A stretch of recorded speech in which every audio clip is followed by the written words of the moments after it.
Just ahead on CTV News, Angela Alsobrooks resigns as county executive effective today. Plus, a community leader and activist is shot and killed outside of this restaurant in Prince George's County over the weekend. I'll have that story coming up on CTV News. And President Biden pardons his son, Hunter Biden. Those stories and more on CTV News starting now.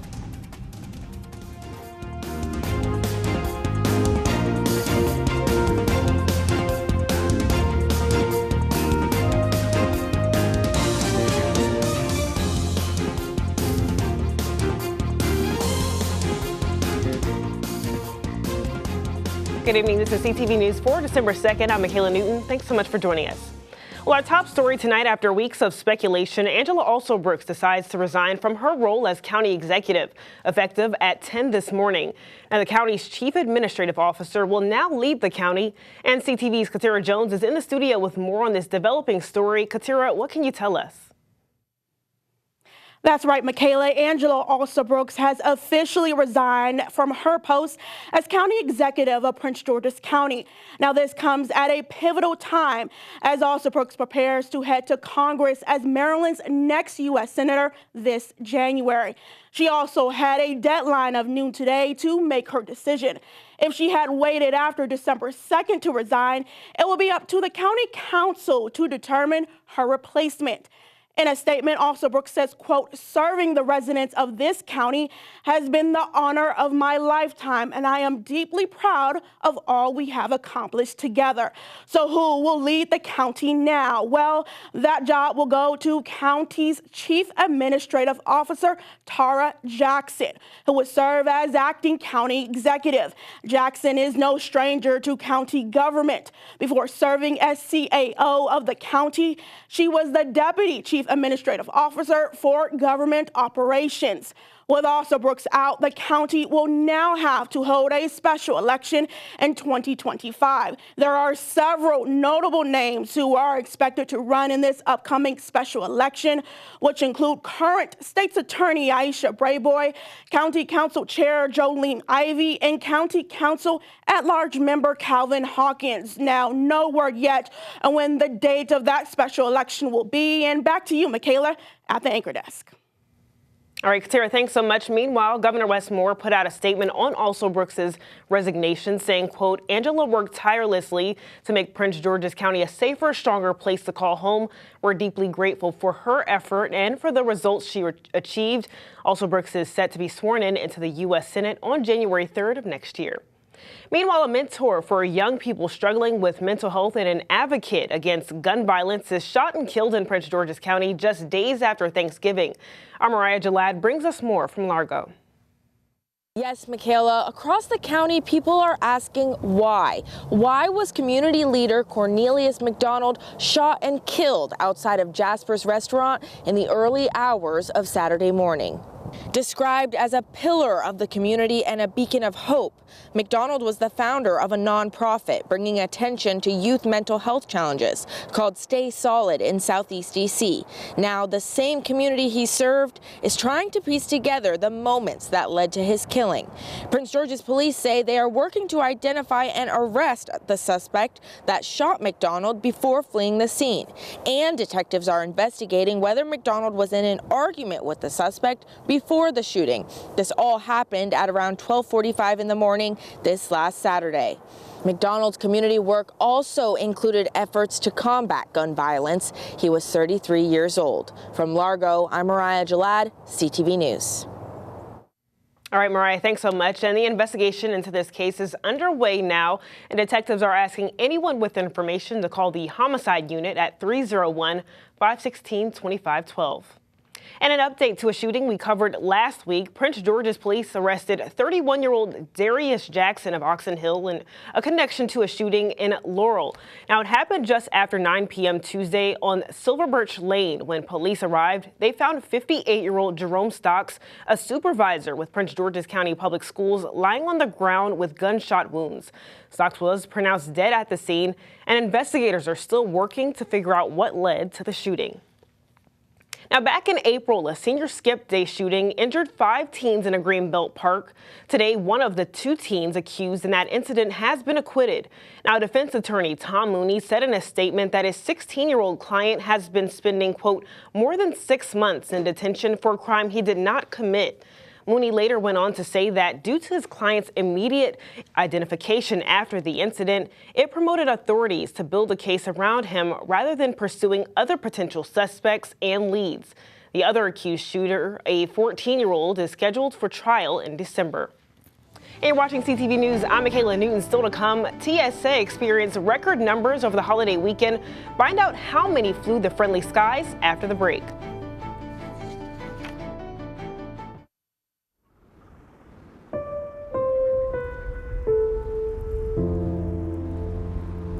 We hear the stories of people forced to abandon their home. The stories of people whose dreams have been swept away, or their lives left hanging by a thread.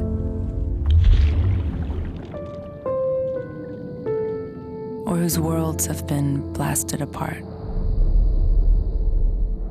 Although the stories repeat themselves, each person's experience is unique as they are. And whether it's care or community that people need, we're here to help them live a new chapter, to embrace what makes them unique, be a lifeline to the most vulnerable. Out! Out! Everybody out! Come on!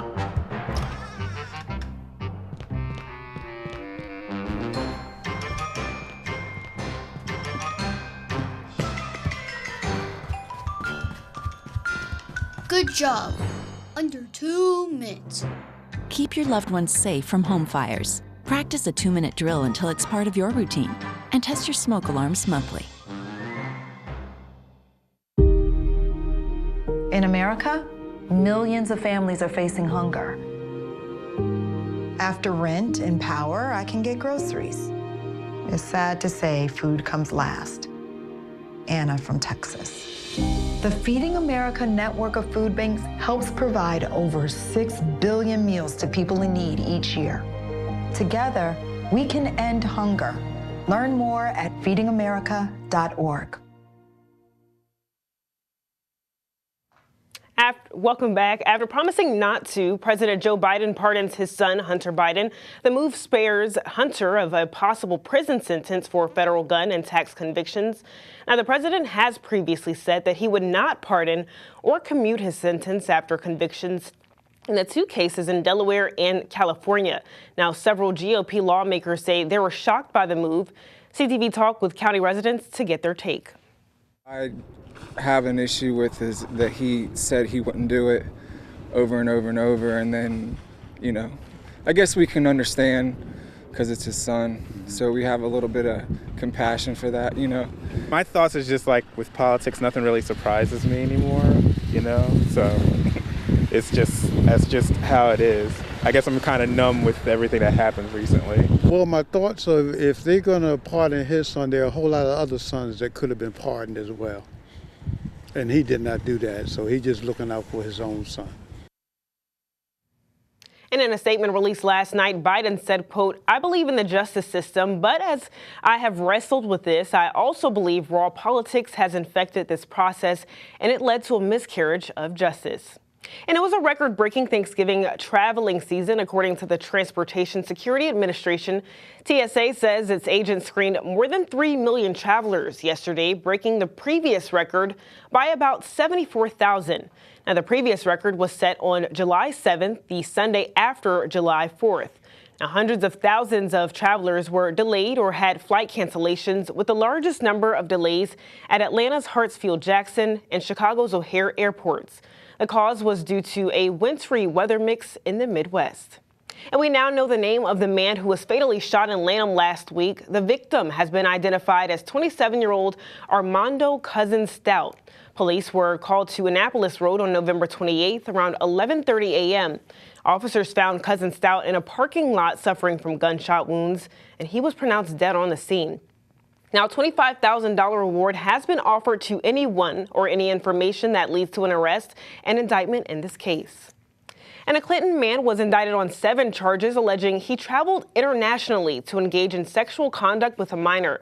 Now, the case shows 46-year-old Juan Puente enticed a minor to engage in unlawful sexual activity and produce child pornography between October of 2021 and April of 2022. Now, the indictment also said Puente was caught with child sexual abuse materials on January 9th of this year. But if convicted, he will face a minimum sentence of 15 years and a maximum sentence of 90 years in federal prison. Meanwhile, the Maryland Securities Division of the Maryland Attorney General's office has fined the owners of a Prince George's investment firm more than $17 million and banned them from offering investment or security services in Maryland. Now, the state accuses the owners of running an operation similar to a Ponzi scheme. 2 companies were involved: Prosperity Partners Incorporated and Prosperity Medical and Health LLC. Now, the state says the company solicited investments and promised a return of 6% a month, but investigators say none of the money was put toward investments that would produce the 6% monthly return. And investors were also not told that company officials were paying themselves a 5% commission out of the investment funds or taking salaries ranging from $75 to $150 an hour. Meanwhile, mayors of majority Hispanic towns in the county are speaking out about their concerns of a future under President-elect Trump's second term. Brentwood Mayor Rocasio Tremino Lopez shares her community concerns with CTV News in a statement saying in part, quote, "As your mayor, I deeply understand the fear and uncertainty many of you are feeling due to the ongoing rhetoric around immigration. We will continue to advocate for the rights of all immigrants and work tirelessly to ensure that no one is left behind." And Maryland needs to increase its number of behavioral health care workers by 50% to meet current demand. And that's more than 18,000 workers in addition to the more than 30,000 currently working, according to a report recently presented to the Maryland Medicaid Advisory Board. And by 2028, the amount of workers needed is nearly double what the state currently has. Now, some reasons for the shortage the report gave include lack of funding for the behavioral health system, increasing rates of mental illness, and a high rate of burnout with health workers that end up leaving the field. And still to come on CTV News, it's the most wonderful time of the year. After the break, we have tips to keep your home and everything in it safe this holiday season. We'll be right back. I was a quarterback at Hardaway High School. College first-round draft pick. On and off the field, we were taught to not show any signs of weakness. During the football season, I would stop eating, but I didn't know I was depressed. I thought that something was wrong with me. For 20 plus years was physical. We didn't have any education behind what mental health was. I started to learn it starts here first. If this is together, I'll be better as a father, as a man, and as a husband. Put the importance on your mental health. I'm not scared to talk about it anymore. The first tool is therapy. The second one is positive self-talk. And then journaling, putting your thoughts on paper. We have to redefine what being a strong man is and heal, love your mind. I tell my son, I love you every single day. I love you. Now, my dad has never said that to me. Not because he doesn't love me, but because culturally it wasn't comfortable for him. Now that he's a grandfather, he says, I love you to my son every time he sees him. My advice to all the fathers out there, forget the cultural restrictions. They grow up way too fast for you to waste even a single precious moment. Whether it's our stories, the warmth of our laugh, or our family's secret sauce, we all bring something different to the table. So make some space. The power of connection is waiting right outside your comfort zone. Learn how you can help strengthen your community at belongingbeginswithus.org/teamup.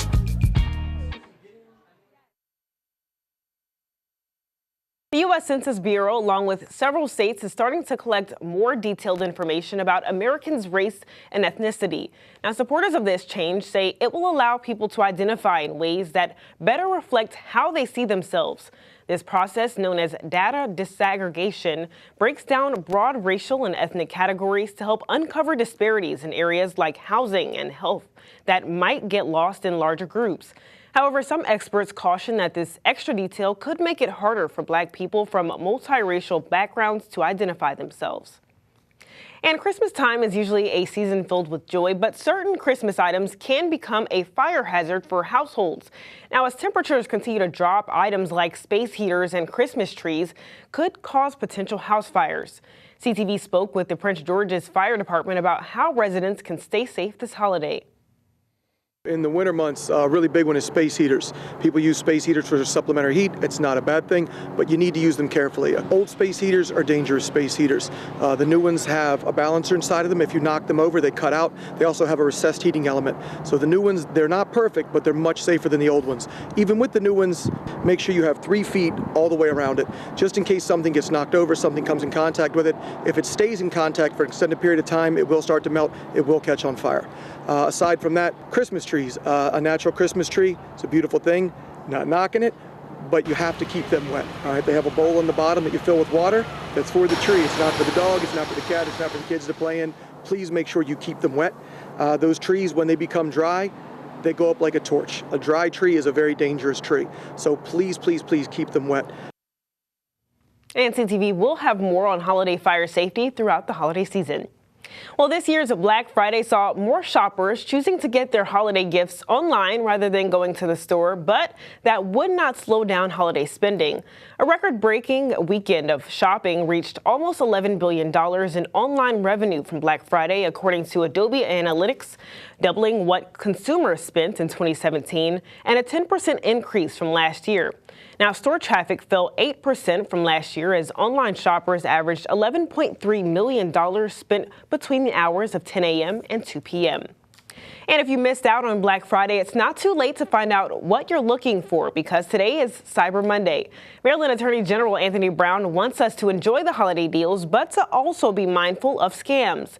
Brown's 4 tips to stay safe from scammers this holiday season include researching retailers before you buy, keep your payment information secure by only submitting payment through sites that begin with HTTPS, and be wary of clicking on advertisements. Some may be used to lure you to fake websites. And if you're going to purchase your loved ones a gift card, but make sure you buy it directly from the retailer. And salad lovers, listen up. Cucumbers are the latest food item to be recalled over salmonella concerns. The Drug and Food Administration notified consumers over the holiday that Sunfed Produce LLC recalled cucumbers that were sold between October 12th and November 26th are being pulled from the store shelves. Now, Sunfed Produce is based in Arizona. However, distributes whole cucumbers to more than 24 states, including Maryland.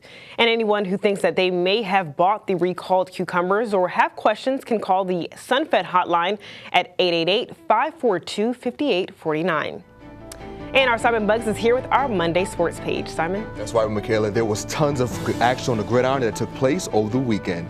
What's up, sports fans? Don't go anywhere because I have some highlights for you from the high school football playoffs as well as a recap from the Commanders game against the Tennessee Titans that took place yesterday. If you don't want to miss it, stay tuned.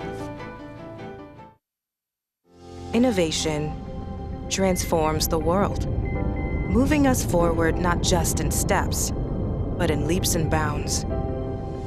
Innovation created a healthcare system so extraordinary, it not only improves the lives of veterans, it transforms the lives of healthcare professionals, collaborating through integrated care teams, accessing the latest technology, working with the most advanced medical science, and even creating it.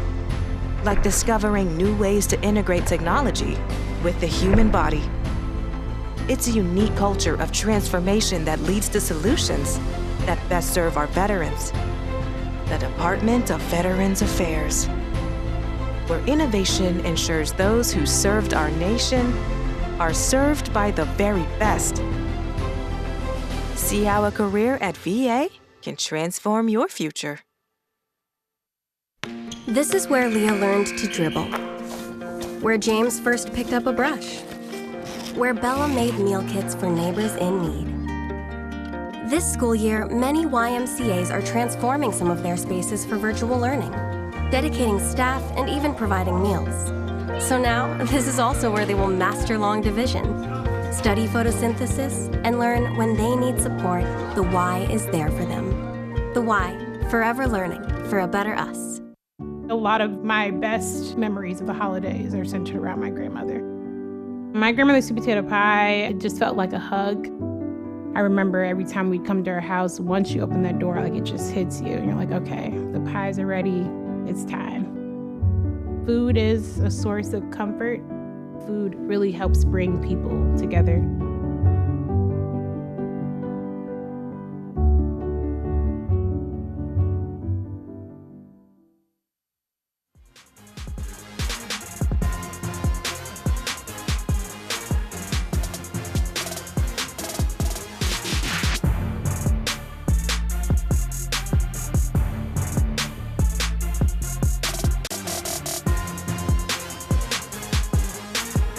What up, sports fans? Hope you enjoy your Thanksgiving. We begin your Monday Sports Space with some high school football action. The high school football playoffs continued over the weekend as Frederick Douglass looked to punch their ticket to the state championship game as they hosted Dunbar in the state semifinals. Now in the first quarter, the Eagles defense started off strong, causing a turnover on the Poets' first offensive possession of the afternoon. But Frederick Douglass' offense struggled to make explosive plays as they ended the first quarter with 0 points, as did Dunbar. And there'll be a sign of things to come over the next 2 quarters, as while the team's defense has made some nice plays, the offense has struggled to gain any real momentum, as both teams went into the fourth still scoreless. And in the fourth quarter, the Eagles were in the red zone with a chance to score, but that Dunbar defense made more key stops, like this tackle by Poet cornerback and free safety Tyler Hart, after only giving up a couple of yards on the ground. And with a turnover on downs, it was Dunbar's chance to try and seal the deal, and Poet quarterback Savion Witherspoon dropped back to pass, and after scrambling, he found an open man in wideout Normari Johnson, but it wasn't enough to get the tub. And the game went into overtime. The Eagles got the ball first in OT, and their offense just couldn't get anything going as the unit walked off the field with no points.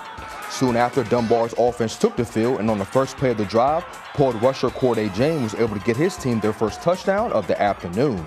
And with that tub, Dunbar advanced to the state championship game as they beat Frederick Douglass in a low-scoring game of 6-0. The Poets will face off against Patuxent in the big game on Friday. Congratulations, fellas. And sticking with high school football news, there was more action over the holiday weekend as Wise and Flowers also took the field. And the Pumas surged past the Jaguars as they dominated them 35-0. Wise will take the field next versus Quince Orchard in the 4A state championship game on Friday also at 7:30.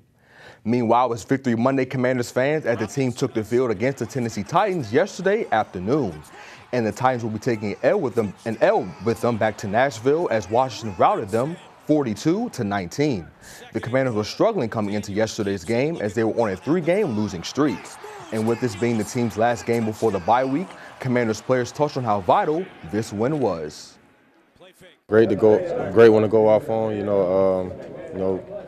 Couldn't go home on a 4-game lose streak. So I'm glad guys turned the page and we was able to get this one done today. And the guys get their bodies back right, and we can come back off the bye and just keep it on track. It means a lot. We have a little bit of momentum, but we have time to take care of our bodies, and finish off the rest of the season strong. It's fun correcting wins, in my opinion. So just being able to get this win going into the bye week, and then come back off, on a high note. But the challenge for us is how can we stay sharp? How can we stay disciplined throughout the bye? How can we make sure we're coming back in a better state? And we have a long stretch on the way. So just being able to go out there and just win these, next 4 games. We just need to get a win. We understand where we're at. We let 3 games slip away. No one wants to go into the bye week losing, and so this was a good one to get a win. We can still build on some stuff, and we take some time to reassess where we at and make the necessary changes. Good dub, y'all. Let's make sure to keep it up and make this playoff push. Washington will be on the road for their next game as they'll be in the Big Easy taking on the New Orleans Saints on December 15th. In other NFL news, the Philadelphia Eagles flew into Baltimore last night and got the dub 24-19. The Ravens still remain in second place in the AFC North at 8-5. Their next matchup will be the New York Giants on December 15th as well. Moving on to college hoops, both the UMD men and women's basketball squads got a win yesterday. The men's team whooped Alcorn State, beating them 96-58. They will take the court next against Ohio State on Wednesday. And the Lady Terps took down Toledo 92-70. They will try to keep their winning streak alive against Mount St. Mary's next tomorrow at 7 o'clock. And that is your Monday sports page. All right, Simon, so were you surprised that Frederick Douglass got shut out? Absolutely, Michaela. This was a team all year that didn't really struggle to put up points. Throughout the year, they put up 30, 40, 50, sometimes even 60 points. So it was definitely surprising that they only got shut out. And it seemed like their run game wasn't as effective, so credit to Dunbar for stopping that run. And also penalties played a big part in the game too, as they had some costly, as Frederick Douglass had some very costly penalties, but credit to them, they still had a great season. They went 12-1 on the year, but I guess this wasn't their year. Hopefully Wise can make some noise. They're only PG County team left, but props to Frederick Douglass on a great season, and good luck next year. Absolutely. All right, Simon, thanks so much. No problem. All right, before we go, let's get a look at our 3-day weather forecast. Tonight will be mostly clear. Tomorrow, we're looking at a nice and sunny day with a high of 42. Wednesday, we'll have a high of 43 and a slight chance of snow. Thursday will be mostly sunny with a high of 47 and a low of 26. And finally, let's take a look at our community calendar. Tomorrow afternoon, the Oxon Hill Branch Library will be hosting What's in a Curl? Understanding Your Own Hair, presented by Beware Cosmetology. So teens ages 13 through 18 are invited to gain essential education on curly hair techniques while refining their styling skills through hands-on practice with mannequin heads. And this event takes place from 6 to 7 p.m. But for more information, contact 240-455-5451. That's all the time we have here on CTV News. Thanks so much for joining us. We'll see you again tomorrow. Good night, everyone.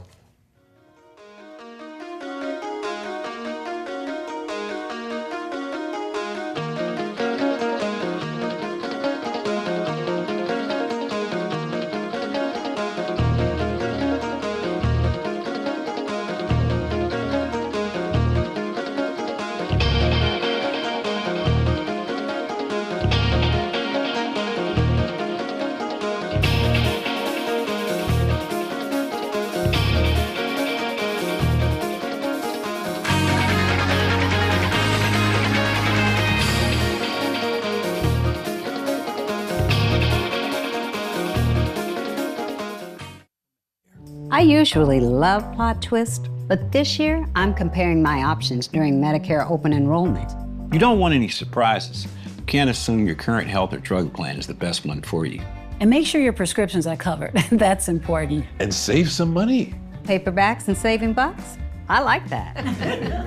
Review your coverage and compare your health options at Medicare.gov. Open enrollment ends December 7th. Paid for by the U.S. Department of Health and Human Services.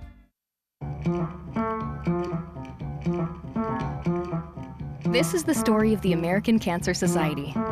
A proven history of 110 years of wins in advocacy, research, and patient support. The story of how people don't have to face cancer alone. Because for 110 years, we have made significant progress against cancer together. Increasing our chances of survival by championing early detection tools and funding and conducting studies like the one that helped reduce smoking's deadly grip. Providing lifelines through patient support for people with cancer and those who love them. Like a home away from home for free. And helping make real change by raising all our voices to make cancer research a national priority. From day one, we believe that research can save lives. We have been committed to providing unwavering support, and we continue to stand up to achieve important policy change. Because we know that's how we can achieve quality cancer care that's equal for all. We are proud of our wins, but even more proud of the brave people that deal with cancer every day. And of all of you that support, donate, volunteer, and work to make it better for every cancer, every life. Now, let's keep making history together. Let's keep winning until we can end cancer as we know it for everyone.